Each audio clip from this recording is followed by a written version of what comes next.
Vasily Lomachenko defeats George Kambosos. The Matrix returns. Hello, fight fans. This is Coach Nathan of NS Champ 7 Power Boxing Series at nschamp7.com with a recap of the IBF World Lightweight title match that just went down this past weekend in beautiful Perth, Australia, between the now champion Vasily Lomachenko, who has 18 wins, 3 defeats with 12 knockouts, and Australia's own George Ferocious Kambosos, who is now 21 wins, 3 defeats, with 10 by way of knockout. Now, in the lead up to this match, I noticed both men trained, as they always do for their other fights, with plenty of strength and cardio, meaning they were in excellent shape, and both having fast hands and throwing fast combinations, with Lomachenko, as always, mixing his offense with different head and shoulder feints, foot feints, and using different angles to set up his opponent and to keep him off balance. On the other hand, George always throws fast combinations off a fast jab, but I've seen very little in the way of improvement on defense, and he doesn't have a lot of power on his punches.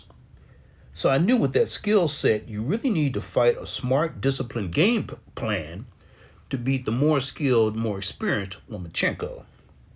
In the beginning of the fight, George used his jab and went to the body with the right hand left hook, which was a good strategy in hopes of breaking down Loma in the later rounds. But as the match progressed and became more of a brawl, there were too many times where George stood right in front of him, right in front of his opponent, or moved backward in a straight line, making himself an easy target for Vasily's power punches. George got hit with the same left hand throughout the fight, and that culminated with the two hard straight lefts, one to the face and the other to the body, which caused George to get dropped and stopped in the 11th round. Now, CompuBox punched numbers back this up, showing that Lomachenko landed 175 punches compared to Kambosos' 40. Loma also landed 50% of his power punches compared to just 19% from Kambosos.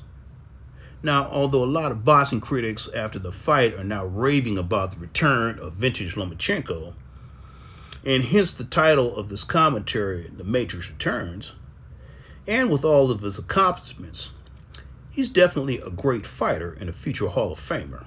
However, I believe, and this belief is based on boxing facts and boxing reality, folks, I believe he'll have a much harder time with the likes of WBO champ Emmanuel Navarrete, who promoter Bob Arms says will be next, by the way. Navarrete does get hit, but he is 7 years younger, has a 72-inch reach, and a 77.5 knockout ratio in his wins, meaning most of them don't go past 5 rounds. He also has a title defense to get by next week. Another much tougher outing would be against Gervonta Tank Davis, who is also 7 years younger than Lomachenko, can box as well as punch, and he has a knockout ratio of 93%, and that's against some fairly good fighters. As for George Kambosos, who was a 6-1 underdog in this fight, I'm sure him and his team can take great solace in the fact that he fought the best, lost to the best, and did what still most fighters in the sport of boxing never do. And that's win an undisputed world championship, put his name forever in the history books, and he made quite a bit of money in the process. So, that's my take on this one, folks. But don't forget, for elite boxing instruction, elite boxing analysis, and elite boxing philosophy, click that like and notification button and subscribe to NS Champ 7 Power Boxing Series at nschamp7.com. And as always, I'll be seeing you the next main event.